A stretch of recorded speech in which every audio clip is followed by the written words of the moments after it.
होता है यहाँ पर दोनों बार मैं कथा ही कहने आया, कभी मैं अवकाश लेने नहीं आया यहाँ पर। एक बार मेरा मन है मैं कुछ ना करने के लिए काशी आऊं ताकि केवल बैठा रहूं, जैसे हमारे यहाँ के पड़े रहें कुंजन के कोने, ऐसी मैं पड़ा रहूं 2-4 दिन काशी में, नाव में, घाट पे।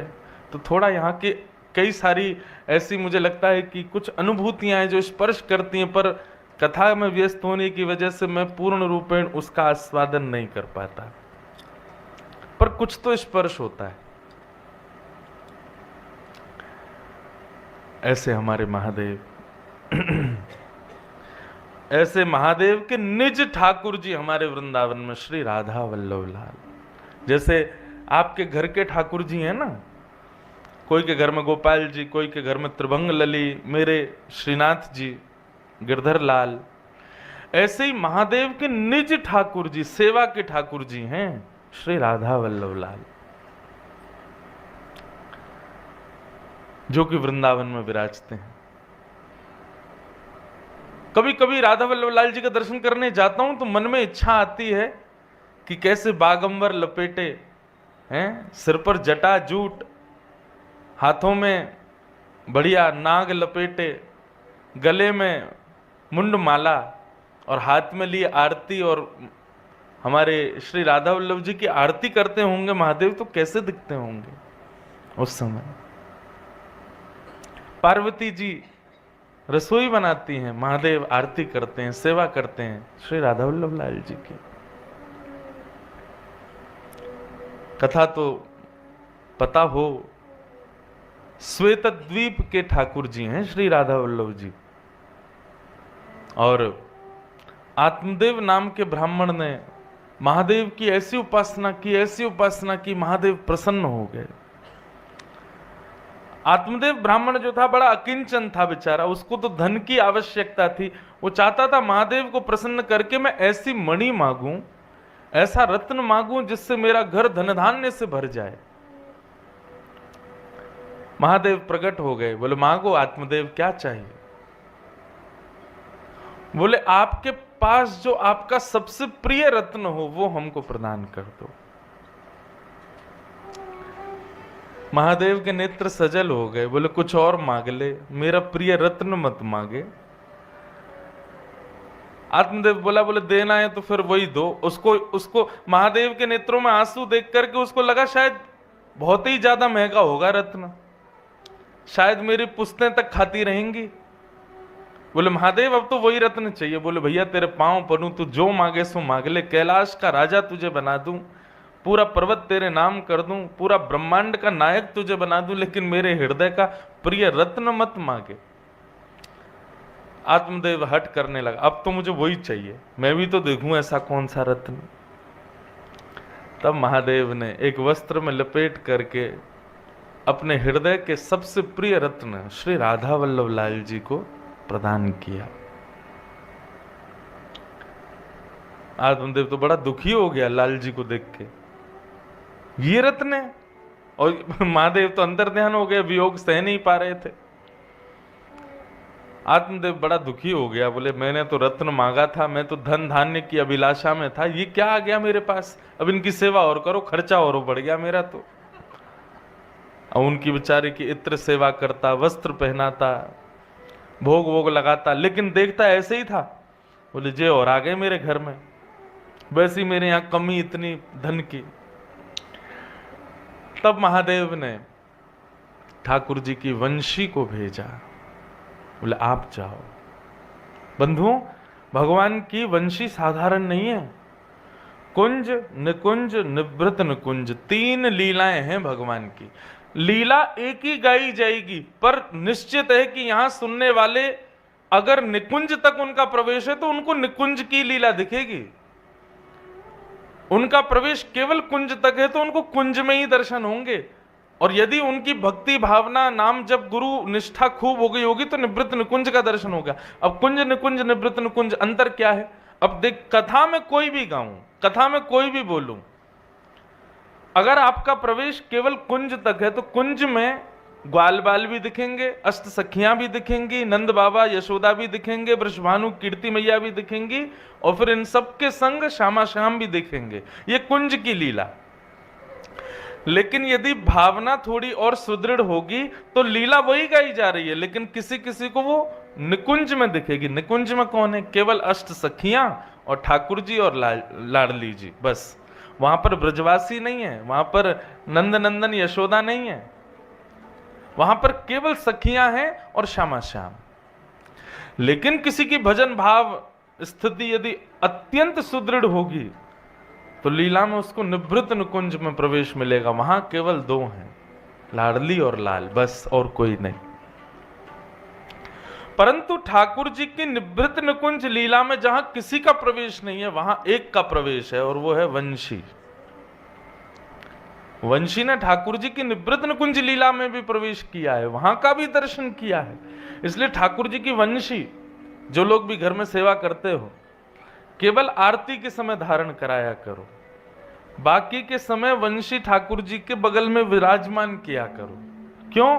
अरे वो खुद भी रसिका है, वो निरंतर ठाकुर जी के ध्यान में लगी रहती है, ठाकुर जी के चिंतन में रहती है। और दूसरा भाव ये कि ठाकुर जी पूरे दिन वंशी लेके रहेंगे, श्रमित नहीं हो जाए, इसलिए वंशी नीचे पधराओ, केवल जब आरती करने जाओ तब वंशी धारण कराओ। ये पुष्टि मार्ग में ऐसा नियम है, वंशी को केवल आरती पर धारण, शयन में आरती में धारण, मंगला में आरती में धारण, आरती में वंशी ही रहेगी ठाकुर जी के साथ।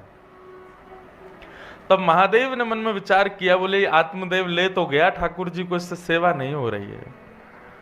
तब महादेव ने वंशी को भेजा, बोले आप जाओ। और वंशी ही श्री हितरवंश महाप्रभु के रूप में प्रकट हुए, विचरण करते करते आत्मदेव के पास आए, आत्मदेव से ठाकुर जी की याचना की।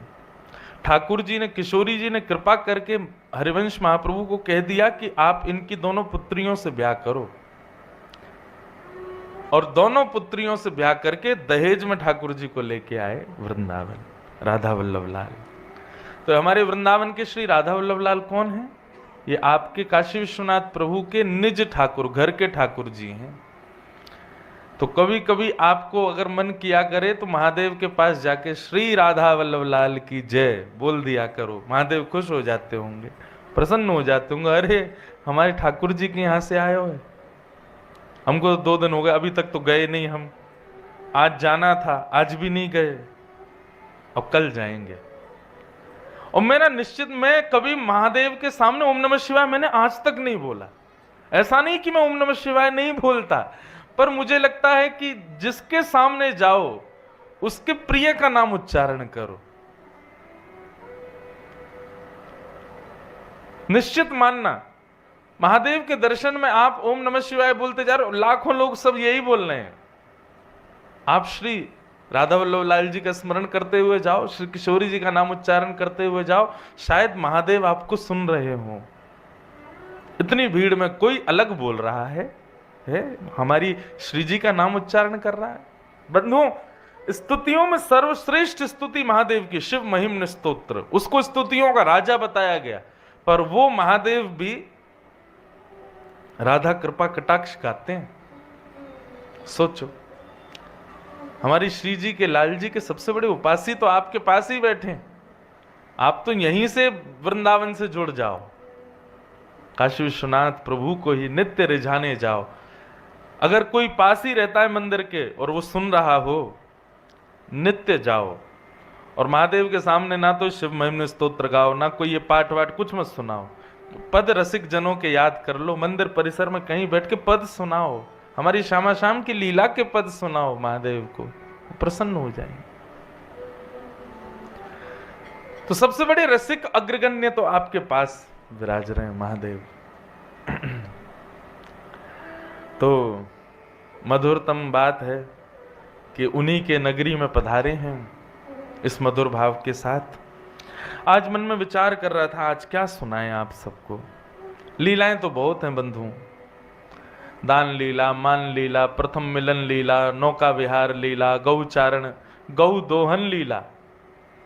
एक अभी नागपुर में हमारी कथा होती राधा रसामृत, वहां हम अपनी पिटारा खोलते हैं सारे, वहाँ हमारा जो जो वो है, क्या कहते हैं उसको, संदूक लीलाओं का, वो वहीं खुलता है। लेकिन आज हम सोच रहे हैं कुछ खोलें यहाँ पे, क्या खोलें। तो कल एकादशी है, एकादशी कल नाम उसका जो भी ऊपर हमारे ब्रज के भाव से कल दान एकादशी है,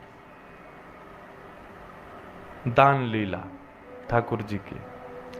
अभी पितृपक्ष का समय चल रहा है हमारे वृंदावन में। 365 दिन में केवल ये पितृपक्ष का समय है कि तब कोई उत्सव नहीं होते। बहुत ध्यान से सुनिएगा, हमारे वृंदावन ब्रज धाम में साल भर उत्सव होते हैं, लेकिन पितृपक्ष के समय क्या उत्सव करें, सबके घरों में श्राद्ध चल रहे हैं। आज भी हमारी आई रेखा जी बोली कल की कथा, महाराज जी थोड़ी देर से ही कर दो, सबके घर में श्राद्ध हैं। अब वो तो सब कैंसिल ही है कल जाना हमारा, तो फिर कर लेंगे, थोड़ा लेट ही करेंगे। तो पितृपक्ष की वजह से कोई लीला नहीं होती। और लीला बंधुओं क्यों होती हैं, उत्सव क्यों होते हैं? उत्सव के बहाने श्यामा श्याम मिलते हैं और सखियों को सुख मिलता है कि लाल जी भी मिल रहे हैं, लाडली जी भी। लेकिन अब पितृपक्ष का समय आया, वहां किशोरी जी उदास या ठाकुर जी निराश, क्यों करें? बोले कोई योजना ही नहीं बन रही मिलने की। तब श्री जी को प्रसन्न करने के लिए ब्रज की सखियां लीलाओं की सांझी बनाती हैं। सांझी, अभी सांझी उत्सव चल रहा है वृंदावन में। तो क्या करती हैं? बोले ठाकुर जी की सुंदर मधुर लीलाओं को और किशोरी जी की लीलाओं को सांझी को कलाकृति के माध्यम से सखियां बनाती हैं और बना करके फिर श्री जी को दिखाती हैं। तो श्री जी की स्मृति में वो दिन आ जाता है जिस दिन वे श्याम सुंदर से मिली थी, तब ऐसी लीला हुई थी, ऐसे बोल रहे थे, ऐसे चल रहे थे, अरे इसमें तो ये हुआ था, यहां ऐसे हुआ था। इस प्रकार से सांझी उत्सव श्री जी करती हैं। तो वही सांझी उत्सव हमारे ब्रज में चलता है। और अब लीला सुनो, तो सब सखियां किशोरी जी को रिझाती हैं सांझी बना के। श्री जी का तो दिन निकल जाता है भाव से, आनंद में आ जाती हैं स्मृतियां देख देख करके। पर लाल जी, अब सखियां श्री जी को रिझा रही, लाल जी को कौन रिझावे? तो लाल जी बेचारे ग्वाल बालन के संग खेलवे तो जामे, लेकिन याद आवे श्री जी के मुखचंद की, ललता विशाखा की नोक झोंक की। वो जब तक नहीं हो तब तक लाल जी को पेट ही ना भरे। ए मधुमंगल श्रीदाम मन ना लग रहा यार भैया, कहा करें, ये कब पितृपक्ष पूरे होंगे, कब हमारे फिर से उत्सव शुरू हों, कोई ना कोई बहाने मिलेंगे। तब भगवान का गुप्तचर है श्री दामा CID, यानी आकर के ठाकुर जी को बताई, बोले लाल जी आप इतने विरह में व्याकुल रहे हो, मां श्री जी तो बड़ा आनंद कर रही हैं। बोले क्यों?